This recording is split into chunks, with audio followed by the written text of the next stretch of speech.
I still can't look at my phone the same way. Every notification makes my stomach turn. Every unknown number feels like a threat.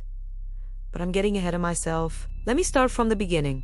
From that Tuesday afternoon when I made the worst decision of my life. I was at the coffee shop on Madison Street, the one with the exposed brick walls and terrible Wi-Fi. It was around 3 in the afternoon, that dead zone between lunch and dinner when the place is mostly empty except for freelancers camping out with their laptops. I'm a graphic designer, 28, and I'd been working remotely that day because my apartment's internet was down. I had my headphones in, working on a logo redesign, wearing my usual jeans and a gray hoodie. My brown hair was pulled back in a messy bun because I had bothered to wash it that morning. The guy approached my table so quietly I didn't notice him at first. When I finally looked up, he was just standing there. Mid-30s white guy, clean-shaven, wearing a navy blue button-down shirt and khakis, the kind of outfit that screams, "I have a normal office job."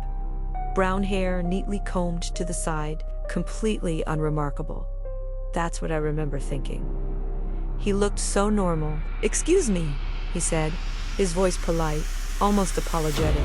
"I'm so sorry to bother you, but my phone just died and I really need to call my wife. She's picking me up and I need to tell her I'm running late. Would you mind if I used your phone for just a quick call?" I hesitated. I'm not usually the kind of person who hands my phone to strangers, but he seemed genuine, stressed. Even, he had this worried expression, like he was really in a bind. And the coffee shop was public. There were maybe 5 other people scattered around. What could possibly go wrong? "Sure," I said, pulling out my phone and unlocking it. "No problem." "Thank you so much," he said, taking it from my hand. His fingers were cold when they brushed against mine. "You're a lifesaver. I'll be super quick, I promise." He stepped away from my table, maybe 10 feet, turning his back slightly as he dialed. I went back to my laptop, trying to refocus on the logo.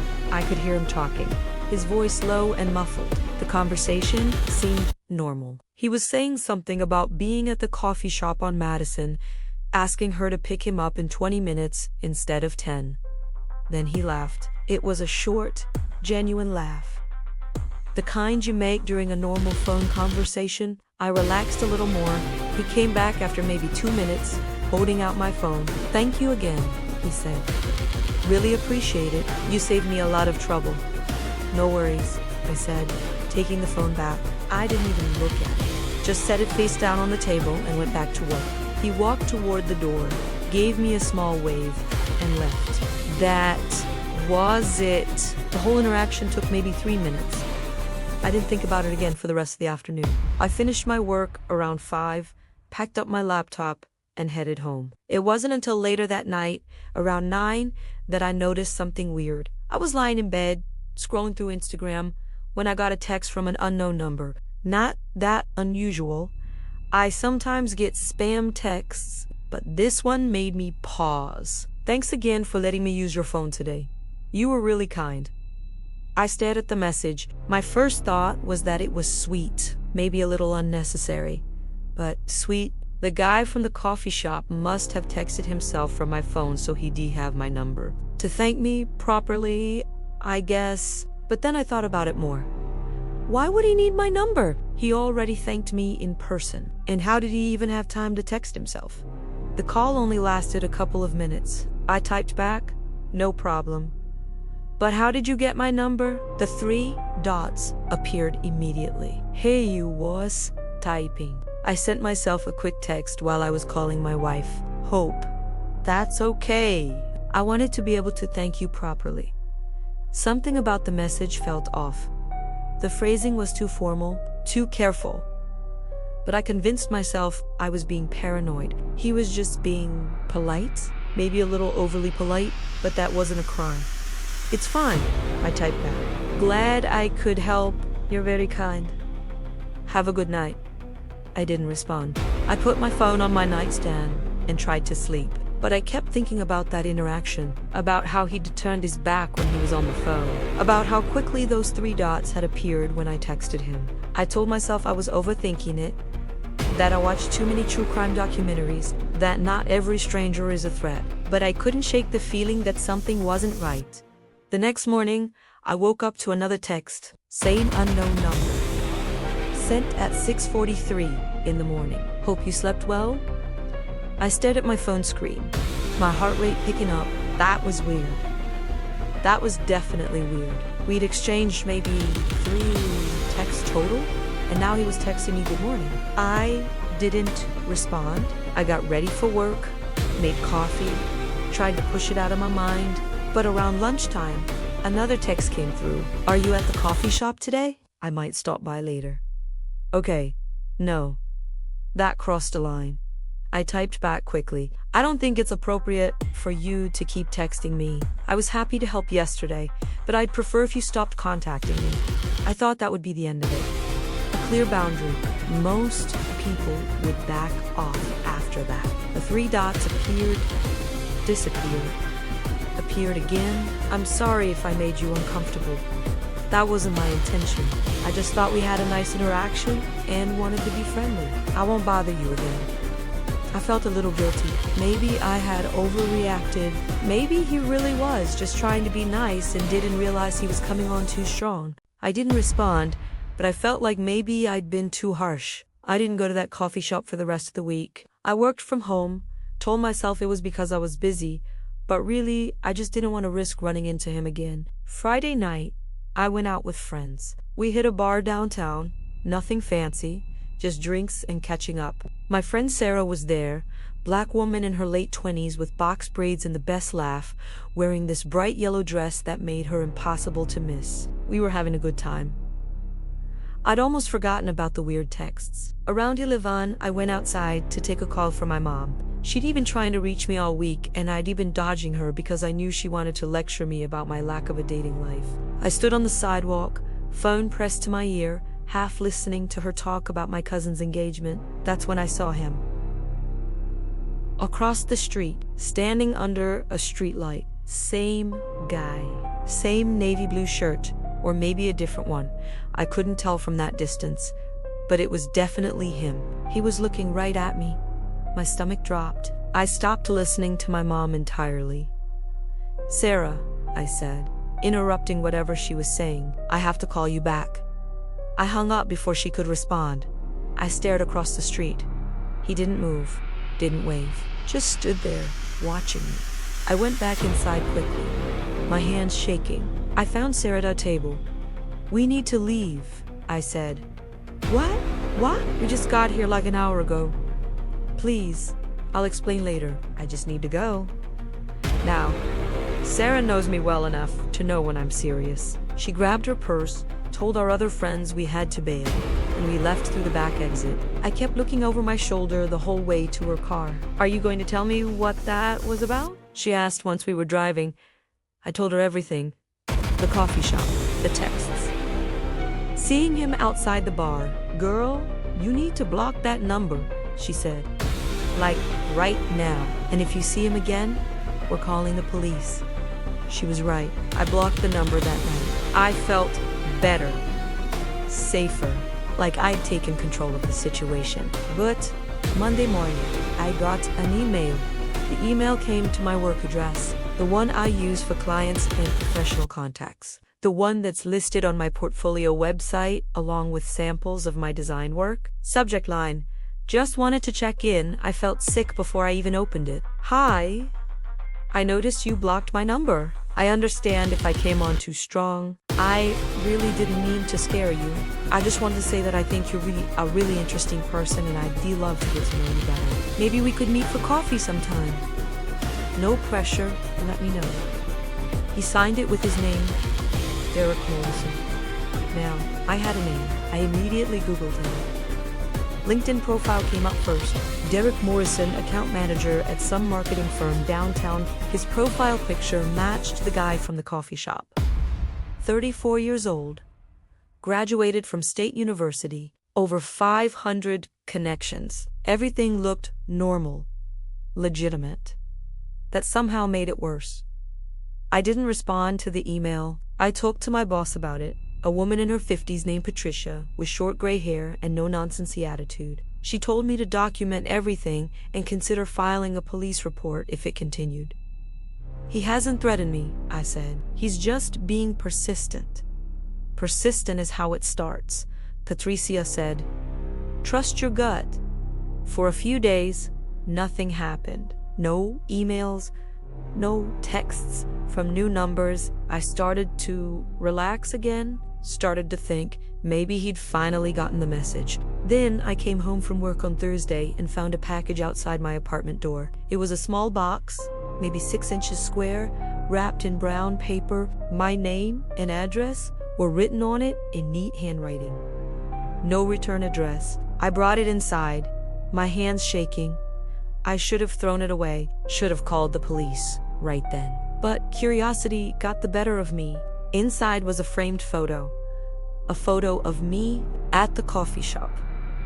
From that Tuesday afternoon, I was sitting at my table, headphones in, working on my laptop. I hadn't noticed anyone taking my picture. Hadn't noticed him standing there with his phone out. There was a note underneath the frame. Same neat handwriting. I couldn't stop thinking about you after we met. You looked so focused, so beautiful. I hope this doesn't freak you out. I just wanted you to have it. D. I dropped the frame. Glass shattered on my kitchen floor. I backed away from it like it might explode. This wasn't flirting. This wasn't someone being socially awkward. This was stalking. I called the police. 2 officers showed up an hour later. A younger Hispanic man with a buzz-kit named Officer Ramirez and an older white woman with graying blonde hair named Officer Chun. They were professional, took my statement, took photos of the package and the note, but I could see in their eyes that they'd heard stories like this 1,000 times. Has he made any explicit threats? Officer Chun asked. No. He's just being creepy. Unfortunately, there's not much we can do unless he threatens you or violates a restraining order. You can file for an order of protection, but you'll need to demonstrate a pattern of harassment. This isn't enough of a pattern. Officer Ramirez sighed. We'll add this to the report. Keep documenting everything. Don't engage with him at all. If he shows up at your home or workplace, call 911 immediately. They left. I felt more helpless than before. I didn't sleep that night. I kept thinking about that photo, about how close he must have been to take it, about how I'd handed him my unlocked phone. What else did he do in those 2 minutes? I went through my phone like I was defusing a bomb. Every app, every setting, every permission. I checked my photos first. Nothing new that I didn't take myself. Then my messages. Nothing sent from my accounts. Email looked clean. Social media apps all seemed normal.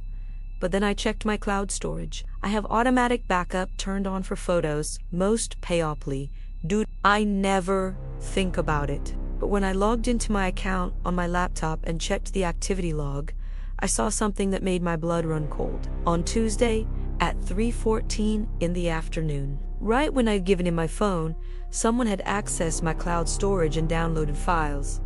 23 files total. Photos from my camera roll, screenshots, personal photos, pictures of me with friends, pictures from my last vacation, pictures of my apartment, a screenshot of my work calendar, a screenshot of my notes app where I'd written down my home address for a delivery. He'd had my phone for less than 2 minutes, and he'd stolen pieces of my entire life. I immediately changed all my passwords. Every single account, bank, email, social media, cloud storage, everything. It took me 3 hours. My hands were shaking the entire time, but the damage was done. He had my photos, my address, my work email, my schedule. He knew where I lived, where I worked, what I looked like in private moments. I called Sarah crying. She came over immediately. Spent the night on my couch. I didn't want to be alone. You need to move, she said. Seriously, find a new place. Don't tell anyone your new address except people you absolutely trust. I can't afford to break my lease. Then stay with me for a while. My roommate just moved out. You can crash in her room until we figure this out.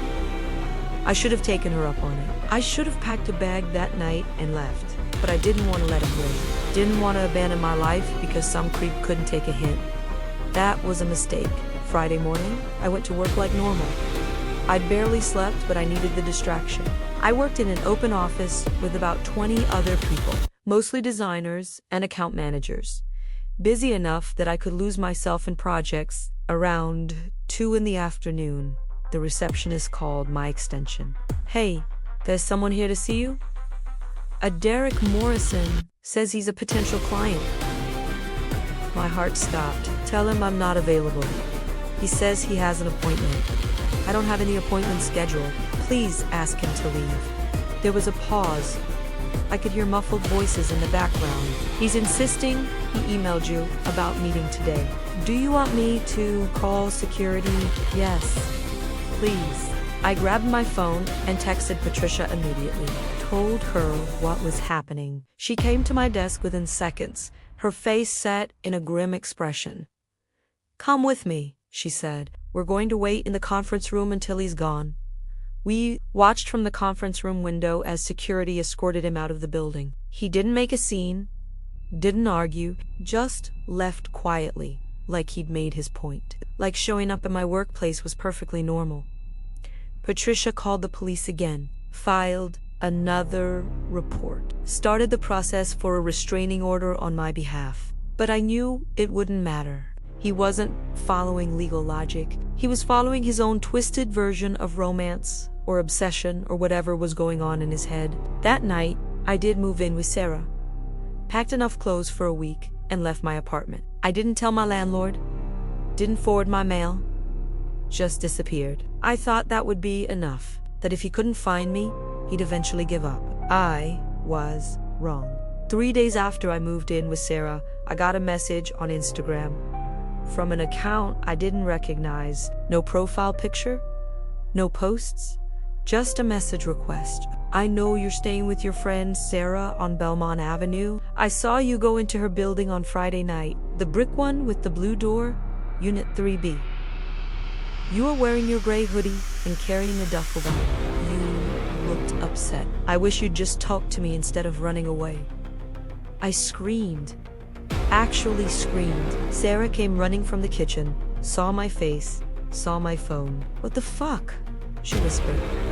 He'd followed me, had been watching me, knew where Sarah lived now, knew which unit we were in. We called the police again. This time, they took it more seriously. Officer Chun came back, took screenshots of the Instagram message, added it to the growing file. "This is enough for a restraining order," she said. "He's demonstrating a clear pattern of stalking behavior. I'll help you file the paperwork tomorrow." "What do we do tonight?" Sarah asked. "He knows where we are. Lock your doors. Don't let anyone in. If you see him anywhere near this building, call 911 immediately. I'll have patrol cars swing by throughout the night." It didn't feel like enough, but it was all we had. Sarah and I pushed a couch against the door, checked every window, turned on every light. Neither of us slept. We just sat there, watching the street through the window, jumping at every sound. Around 4 in the morning, I noticed something on my phone, a notification I'd missed earlier. A new follower on my private Instagram account, an account I'd set to private years ago that only approved followers could see. The account name was a random string of letters and numbers. The profile picture was blank. It had followed me at 2:37 in the morning. I clicked on it. It had one post, uploaded 6 minutes ago. It was a photo of Sarah's building, taken from across the street, taken within the last few hours based on the timestamp. You could see our window, the lights on, the curtains we'd closed, but not completely. The caption, "I just want to talk. Why won't you let me explain?" I showed Sarah. Her face went pale. "He's out there right now," she whispered. We called 911. Police arrived within 10 minutes. They searched the area but found no one. Of course they didn't. He'd have left the second he posted that photo. He wasn't stupid. He was calculated. The restraining order got approved Monday morning. Derek Morrison was legally required to stay at least 500 feet away from me, from Sarah, from my workplace. couldn't contact me through any means. Violation would result in immediate arrest. I felt a small sense of relief, legal protection, consequences if he continued. But deep down, I knew a piece of paper wouldn't stop him. I was right. Tuesday afternoon, Sarah and I were at a grocery store near her apartment, just buying basic stuff, trying to feel normal for an hour. We were in the cereal aisle when I felt it, that crawling sensation on the back of my neck, the feeling of being watched. I turned around. Nothing. Just other shoppers. A mom with 2 kids. An elderly man reading a label. A woman in yoga pants comparing granola brands. But the feeling didn't go away. "Sarah," I said quietly, "I think he's here." "Where?" "I don't know. I just feel it." We abandoned our cart and left immediately. Walked quickly to Sarah's car, checking over our shoulders constantly. I didn't see him, but I knew he was there. I knew he was watching. When we got back to Sarah's apartment, there was something taped to the door. A printed photograph, the same one he'd sent to my old apartment. Me at the coffee shop, working on my laptop, completely unaware I was being photographed. Written across the bottom in red marker, "Restraining orders can't keep us apart." Sarah wanted to move, wanted to pack up that night and go stay with her parents 2 hours away. I couldn't blame her. This wasn't her problem. She didn't sign up to be stalked by my mistake. But I was tired of running, tired of letting him control my life. So I convinced her to stay, convinced her we could handle this, that the police would catch him eventually. We installed a security camera above her door, one of those cheap ones from Amazon that connects to your phone. At least we'd have footage if he came back. He didn't come back? Not physically, but Wednesday night, I got an email from a name I didn't recognize. Subject line: "You need to stop ignoring me." The email was long, rambling. He talked about how we were meant to meet that day at the coffee shop, how he'd felt an instant connection, how I was different from other women, special, worth pursuing, how the restraining order was just a misunderstanding, something we could work through if I'd just give him a chance to explain. The whole thing read like a love letter written by someone who'd never actually experienced love. It was possessive and delusional and terrifying. At the bottom, he'd included something that made my stomach drop. A list of my daily routines. What time I usually left for work, what coffee shop I liked, what gym I went to, where I got my hair cut, what grocery store I shopped at. He'd been watching me for weeks, maybe longer. The phone incident wasn't the beginning. It was just the first time he'd made contact. I forwarded the email to Officer Chun immediately. Called her personal number that she'd given me for emergencies. "This is a clear violation of the restraining order," she said. "We can arrest him. Do you know where he lives? I have his work address from his LinkedIn. I don't know his home." "That's enough. We'll pick him up tomorrow morning. In the meantime, stay with your friend. Don't go anywhere alone."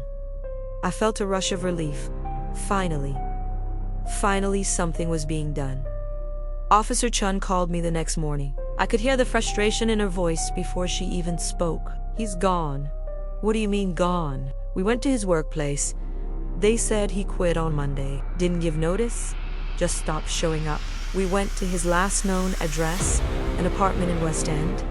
Landlord said he moved out over the weekend. Took everything, paid to break his lease in cash. Didn't leave a forwarding address, so you can't find him. We have a warrant out for his arrest for violating the restraining order, but until he surfaces, there's nothing we can do. He's in the wind." I sat down on Sarah's couch, phone pressed to my ear, trying to process. He disappeared, quit his job, abandoned his apartment, erased himself from the places where he could be found. That meant he was escalating. That meant he was preparing for something. "You need to be extremely careful," Officer Chun said. "This behavior suggests he's moving into a more dangerous phase. Consider staying somewhere else, somewhere he couldn't possibly know about." Sarah and I left that afternoon. We drove to her parents' house upstate, didn't tell anyone except Patricia where we were going. I took a leave of absence from work, deactivated all my social media accounts, became a ghost. For 2 weeks, nothing happened. No emails, no messages, No sightings. I started to think maybe he'd given up. Maybe the restraining order and the warrant had scared him off. Then Sarah's camera caught something. We checked the footage obsessively, reviewed every alert. Mostly it was just neighbors walking past, delivery people, nothing concerning. But on Thursday night, at 2:47 in the morning, the camera captured someone standing in front of Sarah's door.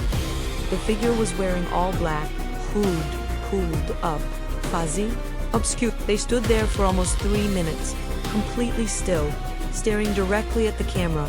Then they held up a sign.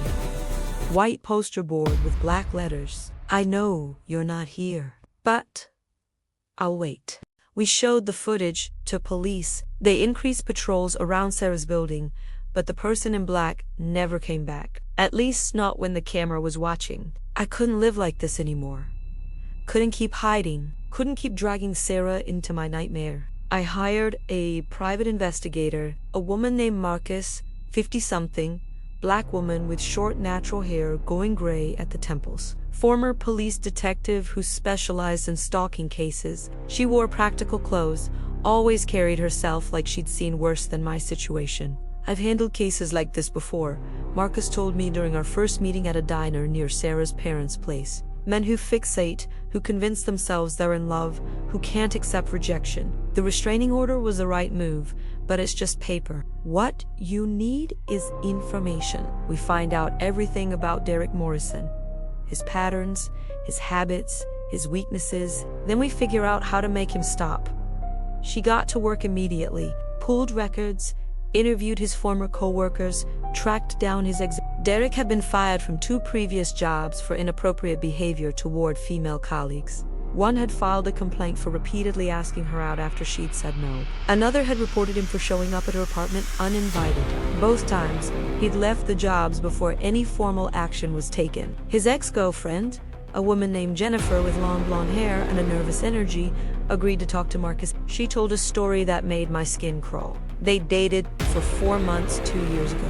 Jennifer thought he was sweet at first, attentive, thoughtful, but he got intense fast.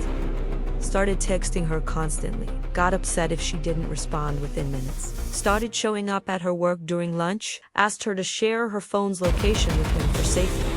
When she tried to break up with him, he wouldn't accept it. Sent her flowers every day for a week. Wrote her long letters about how they were perfect together. Created a photo album of their relationship and left it at her door. She'd had to get a restraining order too. And like me, he'd violated it. Sent emails from burner accounts. Followed her to her gym. Left notes on her car. Eventually, he'd stopped. Jennifer didn't know why. She thought maybe he'd found someone new to fixate on. Now I knew I was that someone new. The pattern is clear, Marcus told me. He's obsessive, he's persistent, and he doesn't respond to normal boundaries. But he did stop with Jennifer eventually, which means there is a breaking point. We just need to find it. What made him stop with her? She moved to a different state. Didn't tell him where. Completely disappeared from his life. So I need to disappear. That's one option. Or we catch him in the act of violating the restraining order and get him locked up long enough that he loses interest. I didn't want to disappear. Didn't want to abandon my career, my friends, my entire life because of this man. Let's catch him, I said. Marcus set up a plan. We'd use me as bait. I'd go back to my normal routine, but with surveillance. Marcus would follow me, document everything, and the moment Derek showed his face, we'd have him arrested with evidence he couldn't talk his way out of it. It was risky, but I was tired of being afraid. Sarah didn't like the plan, thought it was too dangerous, but she understood why I needed to do it. I moved back into my own apartment the following week. Installed cameras, changed all my locks. Marcus parked across the street every night in an unmarked car. For 3 days, nothing happened. On the 4th day, I came home from work to find my apartment had been broken into. Nothing was taken. That was the worst part. Nothing stolen, nothing obviously disturbed, but I could tell someone had been inside. Little things were moved. My coffee mug was on the wrong side of the sink. A book on my shelf was turned the wrong way. The throw pillow on my couch was at a different angle. And on my kitchen counter, a single red rose in a glass of water. I called Marcus immediately. She was there in 5 minutes, camera in hand, documenting everything. "He's getting bolder," she said. "Breaking and entering is a serious crime. This is good for us. More evidence." "How did he get in?" "I changed the locks. We checked. No signs of forced entry. No broken windows. No picked locks." Then Marcus noticed something. The small window in my bathroom, the one that opens onto the fire escape, it was unlocked. I always kept it locked. "He came in through here," Marcus said. "Probably climbed the fire escape. This building's security is garbage." I couldn't stay there anymore. The thought of him in my space, touching my things, breathing my air. I grabbed some clothes and went back to Sarah's parents' place that night. But something Marcus said stuck with me. He was getting bolder, naughty, reckless. That meant he was close to making a mistake. Close to getting caught. We just needed to push him a little further. Marcus came up with a new plan. We'd post on my Instagram, something he'd definitely see. Make it look like I was going to be somewhere at a specific time. Lure him out. Have police waiting. I reactivated my Instagram account, posted a story about going to a art gallery opening Friday night downtown, mentioned the exact gallery name and time, made it public so anyone could see it. Then we waited. Friday night, I got dressed up. Black dress, heels, makeup. Marcus wired me with a small recording device, just audio, hidden in my purse. Police agreed to station plainclothes officers inside and outside the gallery. Sarah came with me for safety. We arrived at 7. The gallery was busy, lots of people mingling, looking at paintings, drinking cheap wine from plastic cups. I felt him before I saw him. That same feeling, the crawling sensation. I scanned the room. There, by the back wall, wearing a gray sport coat and jeans. He'd shaved his head since the last time I'd seen him, but it was definitely him. Derek Morrison, staring right at me. I made eye contact. He smiled. Then he started walking toward me. "He's here," I whispered to Sarah. Gray jacket, bald head.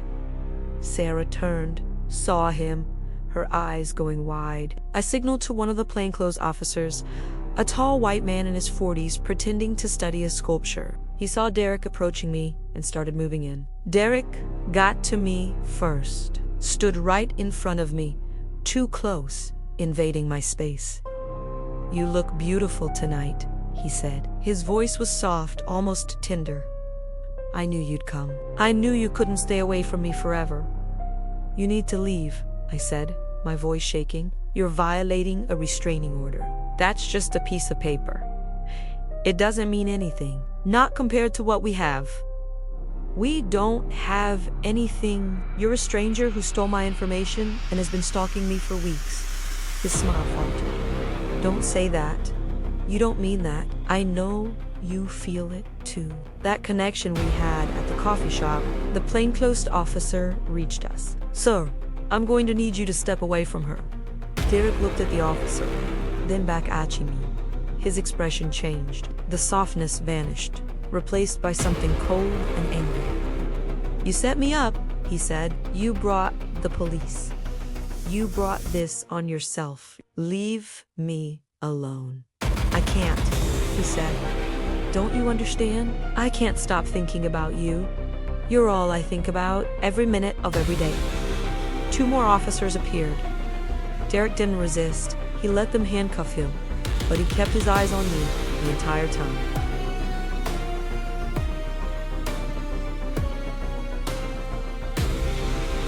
Derek Morrison was arrested that night, charged with stalking, violating a restraining order, breaking and entering, and harassment. Marcus had documented everything. We had Imeo's photos, security footage, witness statements. The case against him was airtight. He was held without bail. The prosecutor said he was a flight risk and a danger to the community. I testified at the hearing, told them everything. The judge agreed to keep him locked up until trial. I should have felt safe, should have felt relief, but I didn't. Because 3 days after his arrest, I got a letter in the mail. Not to my apartment, to Sarah's parents' address. The address I'd never given anyone except Marcus and the police. The envelope had no return address, just my name, written in that same neat handwriting I'd seen before. Inside was a single page, a letter from Derek, written from jail. I know you think this is over. I know you think you've won, but you haven't. I have time now, all the time in the world to think about you, to plan. They'll let me out eventually, 6 months, a year, maybe 2, and when I get out, I'll find you again. Because you're mine, you were always mine from the moment you looked up at me in that coffee shop. You let me into your life when you handed me that phone. You invited me in, and I'm not leaving, ever. See you soon. My hands were shaking so hard I dropped the letter. Sarah picked it up, read it, her face going pale. We need to call the police, she said. We did. They added it to his charges, harassment from jail, mori evidence. More time he'd serve, but it didn't matter. Because I understood something in that moment that I'd been trying to deny for weeks. This was never going to be over. Even if Derek served 10 years, even if he served 20, he'd get out eventually.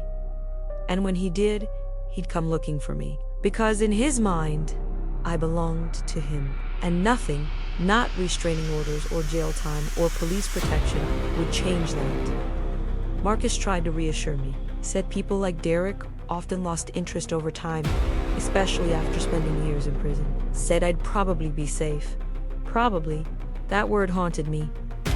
The trial was set for 3 months out. I tried to go back to normal life, went back to work, moved back into my apartment with better security, tried to sleep through the night without nightmares. But every unknown number made my heart race. Every stranger on the street made me flinch. Every notification on my phone sent a spike of anxieties through my chest. I'd given a stranger my phone for 2 minutes. 2 minutes to make a phone call. And it had destroyed my sense of safety, my privacy, my peace of mind. I think about that decision every day, about how normal it seemed in the moment, about how many times I'd been in similar situations before, helping strangers, being kind, assuming the best in people. I'll never do it again. The trial happened. Derek was convicted on all charges, sentenced to 4 years in prison with possibility of parole after 2 years. Everyone kept telling me 2 years was a long time, that a lot could change in 2 years, that maybe he'd get help, get therapy, realize his behavior was wrong. But I've seen the look in his eyes. I've read his letters. I know what lives inside his head. And I know that 2 years from now, or 4 years, or whenever he gets out, he'll come looking for me. I've started making plans. Quiet plans. Plans to disappear properly this time. New city. New name. New life. Because that's what you do when someone decides you belong to them. You either disappear, or you spend the rest of your life looking over your shoulder. I chose to disappear. It's been 18 months since Derek Morrison was convicted. 18 months since I testified in court and watched him get led away in handcuffs.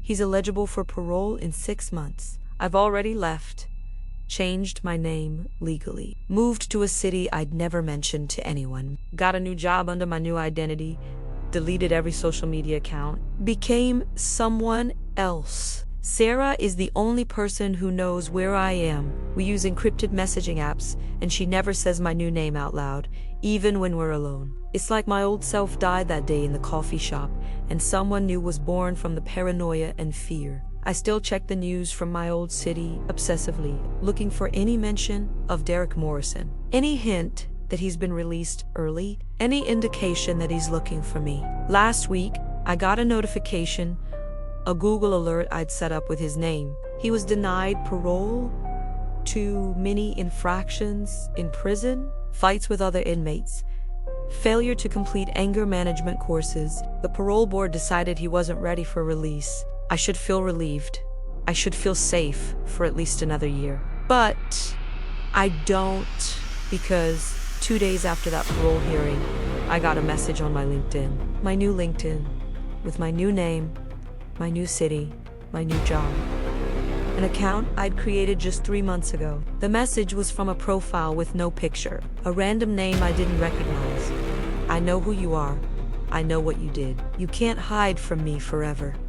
I'm patient. I'll wait as long as it takes. I reported the profile. It was deleted within hours. I told myself it was a coincidence. A spam message. A troll who somehow got lucky with their wording. But I don't believe in coincidences anymore. I've learned that there are people in this world who, once they decide you belong to them, will never let you go. They'll wait years. They'll cross any boundary. They'll find you no matter how well you hide, all because you made one simple mistake. Because you were kind to a stranger, because you handed your phone to someone who seemed normal. I think about that moment all the time, standing in that coffee shop, looking up at a man in a navy button-down shirt, making the decision to help. If I could go back, would I change it? Would I say no, keep my phone, let him figure out his own problems? Of course I would. But that's the thing about moments like that. You don't know they're important until it's too late. You don't know that 2 minutes of misplaced kindness will cost you your entire life. I still have my phone. Same Juan. I've thought about getting rid of it, smashing it, buying a new one, but I keep it as a reminder. A reminder that the most dangerous people don't look dangerous. They look normal. They look like anyone else. They smile politely and say thank you, and you never see the obsession until it's already consumed you. I don't let strangers use my phone anymore. I don't help people in coffee shops.